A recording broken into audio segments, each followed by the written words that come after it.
श्री साई सच्चरित्र अध्याय 2। ग्रंथ लेखन का ध्येय, कार्यारंभ में समर्था और साहस, गर्मा गर्म बहस, अर्थपूर्ण उपाधि, हेमाड पंथ, गुरु की आवश्यकता। गत अध्याय में ग्रंथकार ने अपने मौलिक ग्रंथ श्री साई सच्चरित्र मराठी भाषा में उन कारणों पर प्रकाश डाला था जिनके द्वारा उन्हें ग्रंथ रचना के कार्य को आरंभ करने की प्रेरणा मिली। अब वे ग्रंथ पठन के योग्य अधिकारियों तथा अन्य विषयों का इस अध्याय में विवेचन करते हैं। ग्रंथ लेखन का हेतु, किस प्रकार हैजा के रोग के प्रकोप को आटा पिसवाकर तथा उसको गांव के बाहर फेंककर रोका तथा उसका उन्मूलन किया। बाबा की इस लीला का प्रथम अध्याय में वर्णन किया जा चुका है। मैंने और भी लीलाएं सुनी जिससे मेरे हृदय को अति आनंद पहुंचा और यही आनंद का काव्य कविता रूप में प्रकट हुआ। मैंने यह भी सोचा कि इन महान आश्चर्ययुक्त लीलाओं का वर्णन बाबा के भक्तों के लिए मनोरंजन एवं शिक्षाप्रद सिद्ध होगा तथा उनके पाप समूल नष्ट हो जाएंगे। इसलिए मैंने बाबा की पवित्र गाथा और मधुर उपदेशों का लेखन आरंभ कर दिया। श्री साई की जीवनी न तो उलझन पूर्ण और न स्क्रीन ही है, वरन सत्य और आध्यात्मिक मार्ग का वास्तविक दीर्घ दर्शन कराती है। कार्य आरंभ करने में असमर्था और साहस। श्री हेमाड पंथ को यह विचार आया कि मैं इस कार्य के लिए उपयुक्त पात्र नहीं हूँ। मैं तो अपने परम मित्र की जीनी से भी भली भांति परिचित नहीं हूँ और न ही अपनी प्रकृति से। तब फिर मुझे श्री का मूढ़मती भला एक महान सत्पुरुष की जीवनी लिखने का दुस्साहस कैसे कर सकता है। अवतारों की प्रकृति के वर्णन में वेद की अपनी असमर्था प्रकट करते हैं। किसी संत का चरित्र समझने के लिए स्वयं को पहले संत होना नितांत आवश्यक है। फिर मैं तो उनका गुणगान करने के स्वर्था आरोग्यमय ही हूँ। संत की जीवनी लिखना एक महान कठिन कार्य है जिसकी तुलना में सातों समुद्र की गहराई नापना और आकाश को वस्त्र से ढकना भी सहज है। यह मुझे भली भरनाती ज्ञात था कि इस कार्य का आरंभ करने के लिए महान साहस की आवश्यकता है और कहीं ऐसा ना हो कि चार लोगों के समक्ष हास्य का पात्र बनना पड़े। इसलिए श्री साई बाबा की कृपा प्राप्त करने के लिए मैं ईश्वर से प्रार्थना करने लगा। महाराष्ट्र के संत श्रेष्ठ श्री ज्ञानेश्वर महाराज के कथन है कि संत चरित्र के रचयिता से परमात्मा अति प्रसन्न होता है। तुलसीदास जी ने भी कहा है कि साधु चरित्र शुभ सरीस पासु, नीरस विशद गुण में फल जासु। जो सही दुख पर छिद्र दुखावा, वंदनीय जेहि जग जस पावा। भक्तों को श्री संतों की सेवा करने की इच्छा बनी रहती है। संतों की कार्य पूर्ण करा लेने की प्रणाली भी विचित्र ही है। यथार्थ प्रेरणा तो संत ही किया करते हैं, भक्त तो निमित्त मात्र या कहिए कि कार्य पूर्ति के लिए एक यंत्र मात्र है। उदाहरणार्थ शताब्दी 1700 में कवि महीपति को संत चरित्र लेखन की प्रेरणा हुई। संतों ने अतः प्रेरणा की और कार्य पूर्ण हो गया। इसी प्रकार शताब्दी 1800 में श्री दास गुरु की सेवा स्वीकार हुई। महीपति ने 4 काव्य रचे, भक्त विजय, संत विजय, भक्त लीलामृत और संत लीलामृत, और दास गुरु ने केवल 2, भक्त लीलामृत और सक्तामृत, जिसमें आधुनिक संतों के चरित्रों का वर्णन है। भक्ति लालमृत के अध्याय 31, 32 और 33 तथा संत कृतामृत के 57वें अध्याय में श्री साई बाबा की मधुर जीवनी तथा अमूल्य उपदेशों का वर्णन सुंदर एवं रोचक ढंग से किया गया है। पाठकों से इनके पठन का अनुरोध है। इसी प्रकार श्री साई बाबा की अद्भुत लीलाओं का वर्णन एक बहुत छोटी सी पुस्तिका श्री साई बाबा भजन माला में किया गया है। इसकी रचना बांद्रा की श्रीमती सावित्री बाई रघुनाथ तेंदुलकर ने की है। श्री दास गुरु महाराज ने भी श्री साई बाबा पर कई मधुर कविताओं की रचना की है। एक और भक्त अमिदास भवानी मेहता ने भी बाबा की कुछ कथाओं को गुजराती में प्रकाशित किया है। साई प्रभा नामक पत्रिका में भी कुछ लीलाएं शिरडी के दक्षिणा भिक्षा संस्थान द्वारा प्रकाशित की गई है। अब प्रश्न यह उठता है कि जब श्री साईनाथ महाराज के जीवन पर प्रकाश डालने वाला इतना साहित्य उपलब्ध है कि और एक ग्रंथ साई सच्चरित्र रचने की आवश्यकता ही कहाँ पैदा होती है। इसका उत्तर केवल यही है कि श्री साई बाबा की जीवनी सागर के सदृश अगाध, विस्तृत और अथाह है। यदि गहरे गोता लगाया जाए तो ज्ञान एवं भक्ति रूपी अमूल्य रत्नों की सहज ही प्राप्ति हो सकती है, जिनसे मोक्षों को बहुत लाभ होगा।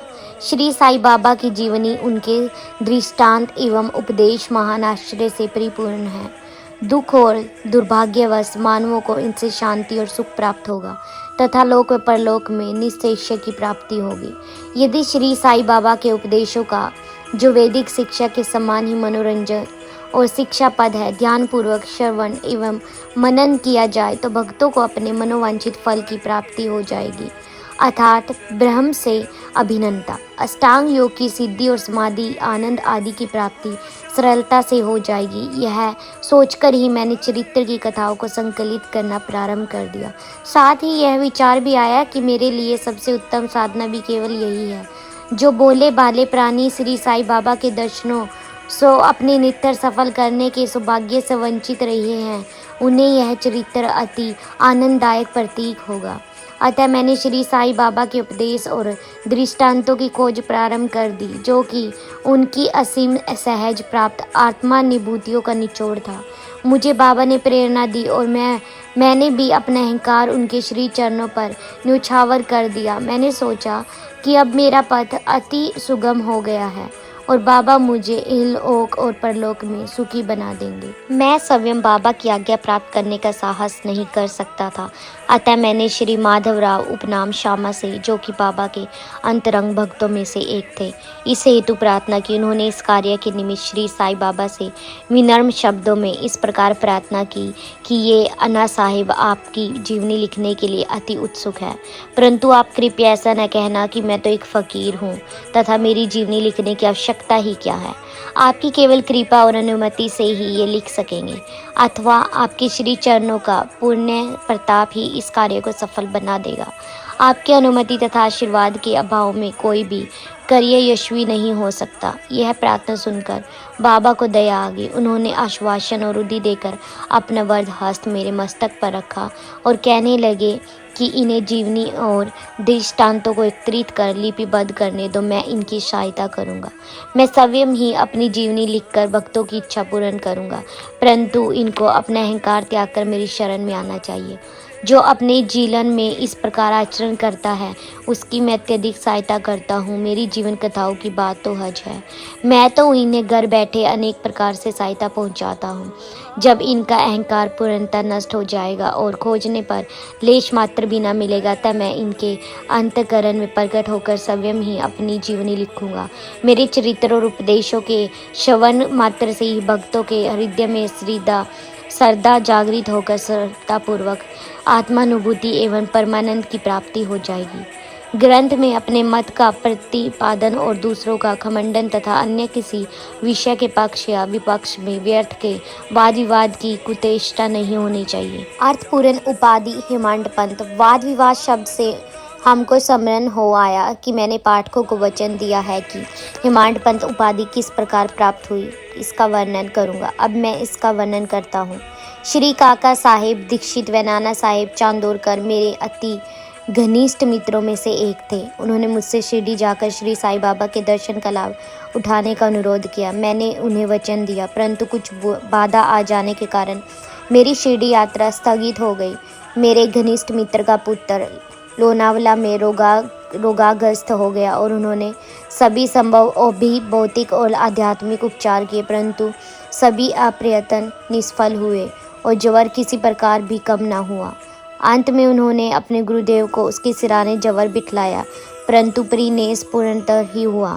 यह घटना देखकर मुझे विचार आया कि जब गुरु एक बालक के प्राणों की भी रक्षा करने में समर्थ है, तब उनकी उपयोगिता ही क्या है, और जब उनमें कोई सामर्थ्य ही नहीं, तब फिर शिरडी जाने से क्या प्रयोजन। ऐसा सोचकर मैंने अपनी यात्रा स्थगित कर दी, परंतु जो होनहार है वह तो होकर ही रहेगा, और वह इस प्रकार हुआ। पामताधिकारी नाना साहेब चांदोरकर बसई को दौरे पर जा रहे थे। वे ठाना से दादर पहुंचे तथा बसई जाने वाली गाड़ी की प्रतीक्षा कर रहे थे। उसी समय बांद्रा लोकल आ पहुंची, जिसमें बैठकर वे बांद्रा पहुंचे तथा शिरडी यात्रा स्थगित करने के लिए मुझे आड़े हाथों लिया। नाना साहिब का तर्क मुझे उचित तथा सुखदायी प्रतीक हुआ और इसके फलस्वरूप मैंने उसी रात्रि शिरडी जाने का निश्चय किया और सामान बांध कर शिरडी को प्रस्थान कर दिया। मैंने सीधे दादर जाकर वहां से मनमाड़ की गाड़ी पकड़ने का कार्यक्रम बनाया। इस निश्चय के अनुसार मैंने दादर जाने वाली गाड़ी के डिब्बे में प्रवेश किया। गाड़ी छूटने ही वाली थी, कितने में एक यवन मेरे डिब्बे में आया और मेरा सामान देखकर मुझसे मेरा गंतव्य स्थान पूछने लगा। मैंने अपना कार्यक्रम उसे बता दिया। उसने मुझसे कहा कि मनमाड की गाड़ी दादर पर खड़ी नहीं होता, इसलिए सीधे बोरीबंदर से होकर जाओ। यदि यह एक साधारण सी घटना घटित न हुई तो मैं अपने कार्यक्रम के अनुसार दूसरे दिन शिरडी न पहुंच सकने के कारण अनेक प्रकार की शंका कुशंकाओं से घिर जाता, परंतु ऐसा घटना न था। भाग्य ने साथ दिया और दूसरे दिन 9 से 10 बजे के पूर्व ही मैं शिरडी पहुंच गया। यह सन 1910 की बात है, जब प्रवासी भक्तों के ठहरने के लिए साठेवाड़ा ही एकमात्र स्थान था। टांगे से उतरने पर मैं साईं बाबा के दर्शनों के लिए बड़ा लालायित था। उसी समय भक्त परवर श्री तात्या साहेब नुल्लर मस्जिद से लौटे ही थे। उन्होंने बताया कि इस समय श्री साईं बाबा मस्जिद ही मौन पर ही है, अभी केवल उनका प्रारंभिक दर्शन ही कर लो और फिर स्नान आदि से निवृत्त होकर पश्चात सुविधा से भेंट करके जाना। यह सुनते ही मैं दौड़कर गया और बाबा की चरण वंदना की। मेरी प्रसन्नता का पारावार न रहा। मुझे क्या नहीं मिल गया था। मेरा शरीर उत्सज्जित सा हो गया। शुद्धा और त्रिषा की सुधि जाती रही। जिस क्षण से उनके भवविरंशक चरणों का स्पर्श प्राप्त हुआ, मेरे जीवन के दर्शनार्थ प्रोत्साहन और सहायता पहुंचाई। उनके प्रति मेरा हृदय बारंबार कृतज्ञता अनुभव करने लगा। मैं उनका सदैव के लिए ऋणी हो गया। उनका यह उपकार मैं कभी बोल न सकूँगा। यथार्थ मैं वे ही मेरे कुटुंबी है और मेरे उनके ऋणी से मैं कभी मुक्त न हो सकूँगा। मैं सदा उनका स्मरण कर उन्हें मानसिक प्रणाम किया करता हूँ। जैसा कि मेरे अनुभव में आया कि साईं के दर्शन में ही यह विशेषता है कि विचार परिवर्तन तथा पिछले कर्मों का प्रभाव शीघ्र मंद पड़ने लगता है और शनै शनै अनासक्ति और सांसारिक भोगों से विराग्य बढ़ना चाहता है। केवल गत जन्मों के अनेक शुभ संस्कार एकत्रित होने पर ही ऐसा दर्शन प्राप्त होना सुलभ हो सकता है। पाठकों, मैं आपसे शपथपूर्वक कहता हूँ कि यदि आप श्री साईं बाबा को एक दृष्टि भरकर देख लेंगे तो आपको संपूर्ण विश्व ही साईमय दिखाई पड़ेगा। गर्मा गर्म बहस। शिरडी पहुंचने के प्रथम दिन ही बाला साहिब तथा मेरे बीच गुरु की आवश्यकता पर वाद विवाद छिड़ गया। मेरा मत था कि स्वतंत्रता त्याग कर पराधीन क्यों होना चाहिए तथा जब कर्म करना ही पड़ता है तब गुरु की आवश्यकता ही कहाँ रही। प्रत्येक को पूर्ण प्रयत्न कर स्वयं को आगे बढ़ाना चाहिए। गुरु शिष्य के लिए करता ही क्या है, वह तो सुख से निद्रा का आनंद लेता है। इस प्रकार मैंने स्वतंत्रता का पक्ष लिया और बाला साहिब ने पारबद्ध का। उन्होंने कहा कि जो विधि लिखती है वह घटित होकर ही रहेगा। इसमें उच्च कोटि के महापुरुष भी असफल हो गए हैं। कहावत है, मेरे मन कछु और है, दाता के कछु और। फिर परामर्श युक्त शब्दों में बोले, भाई साहब, यह निर्विधता छोड़ दो, यह अहंकार तुम्हारी कुछ भी सहायता न कर सकेगा। इस प्रकार दोनों पक्षों के खंडन मंडन में लगभग 1 घंटा व्यतीत हो गया और सदैव की भांति कोई निष्कर्ष न निकल सका। इसलिए तंग और विवश होकर विवाद स्थगित करना पड़ा। इसका परिणाम यह हुआ कि मेरी मानसिक शांति भंग हो गई तथा मुझे अनुभव हुआ कि जब तक किसी भी मनुष्य में अहंकार होगा और अहंकार न हो तब तक विवाद संपन्न नहीं। वस्तुतः यह अहंकार ही विवाद की जड़ है। जब अन्य लोगों के साथ में मस्जिद गया तब बाबा ने काका साहब को संबोधित कर प्रश्न किया कि साठेबाड़ा में क्या चल रहा है, किस विषय में विवाद था। मेरी ओर दृष्टिपात कर बोले कि हेमाडपन ले क्या कहा। यह सब सुनकर मुझे अधिक अचंभा हुआ। साठेबाड़ा और मस्जिद में पर्याप्त अंतर था। स्वज्ञ या अंतर्यामी हुए बिना बाबा को विवाद का ज्ञान कैसे हो सकता। मैं सोचने लगा कि बाबा हिमांड पंथ के नाम से मुझे क्यों संबोधित करते हैं। यह शब्द तो हिमाद्री पंथ का अपभ्रंश है। हिमाद्री पंथ देवगिरी के यादव राजवंशी महाराजा महादेव और रामदेव के विख्यात मंत्री थे। वे उच्च कोटि के विद्वान, उत्तम प्रकृति और चतुरंग चिंतामणि जिसमें आध्यात्मिक विषयों का विवेचन है और राज प्रसिद्धि जैसे उत्तम काव्यों के रचयिता थे। उन्होंने ही हिसाब किताब रखने की नवीन प्रणाली को जन्म दिया था और कहा, मैं इसके विपरीत एक अज्ञानी मूर्ख और मन बनती हूँ। अतः मेरी समझ में यह न आ सका कि मुझे इस विशेष उपाधि से विभूषित करने का क्या तात्पर्य है। गहन विचार करने पर मैं इस निष्कर्ष पर पहुंचा कि कहीं मेरे अहंकार को चूरन करने के लिए ही तो बाबा ने इस अस्त्र का प्रयोग नहीं किया है, ताकि मैं भविष्य में सदैव के लिए निरंभानी व विनम्र हो जाऊं, अथवा कहीं यह मेरे वाक्य चारित्र्य के उपलक्ष्य में मेरी प्रशंसा तो नहीं है। भविष्य पर दृष्टिपात करने से प्रतीक होता है कि बाबा के द्वारा हेमाड पंथ की उपाधि से विभूषित करना कितना अर्थपूर्ण और भविष्य गोचर था। सर्वविदित है कि कालांतर में दाभोलकर ने श्री साईं बाबा संस्थान का प्रबंध कितने सुचारू एवं विद्यापूर्ण ढंग से किया था। हिसाब किताब आदि कितने उत्तम प्रकार से रखे तथा साथ ही साथ महाकाव्य साई सच्चरित्र की रचना भी की। इस ग्रंथ में महत्वपूर्ण और आध्यात्मिक विषयों जैसे ज्ञान, भक्ति, वैराग्य, शरणागति व आत्मनिवेदन आदि का समावेश है। गुरु की आवश्यकता। इस विषय में बाबा ने क्या उद्गार प्रकट किए, इस पर हेमाड पंथ द्वारा लिखित कोई लेख या स्मृति पत्र प्राप्त नहीं है, परंतु काका साहेब दीक्षित ने इस विषय पर उनके लेख प्रकाशित किए हैं। बाबा से भेंट करने के दूसरे दिन हेमाड पंथ और काका साहेब ने मस्जिद में जाकर गृह लौटने की अनुमति मांगी। बाबा ने स्वीकृति दे दी। किसी ने प्रश्न किया, बाबा कहाँ जाए? उत्तर मिला, ऊपर जाओ। प्रश्न, मार्ग कैसा है? बाबा, अनेक पंथ है, यहाँ से भी एक मार्ग है, परंतु यह मार्ग दुर्गम है, यहाँ शेर और भेड़िए भी मिलते हैं। काका साहेब, यदि पथ पर प्रदर्शक भी साथ हो तो बाबा तब कोई कष्ट न होगा। मार्ग प्रदर्शक तुम्हारी शेर और भेड़ियों और खंदकों से रक्षा कर तुम्हें सीधे निर्दिष्ट स्थान पर पहुंचा देगा, परंतु इसके अभाव में जंगल में मार्ग भूलने या गड्ढे में गिर जाने की संभावना है। दाभोलकर श्री उपयुक्त प्रसंग के अवसर पर वहाँ स्थित थे। उन्होंने सोचा कि जो कुछ बाबा कह रहे हैं वह गुरु की आवश्यकता क्यों है। इस प्रश्न का उत्तर है साई लीला भाग 1 संख्या 5 व पृष्ठ 47 के अनुसार उन्होंने सदा के लिए मन में यह गांठ बांध ली कि अब कभी इस विषय पर वाद विवाद नहीं करेंगे कि स्वतंत्र या परतंत्र व्यक्ति आध्यात्मिक विषयों के लिए कैसा सिद्ध होगा। प्रयुक्त इसके विपरीत यथार्थ में परमार्थ लाभ केवल गुरु के उपदेश में किया गया है, जिसमें लिखा है कि राम और कृष्ण महान अवतारी होते हुए भी आत्मा भक्ति के लिए राम को अपने गुरु वशिष्ठ और कृष्ण को अपने गुरु सांदीपनी की शरण में जाना पड़ा था। इस मार्ग में उन्नति प्राप्त करने के लिए केवल श्रद्धा और धैर्य, ये ही 2 गुण आवश्यक है।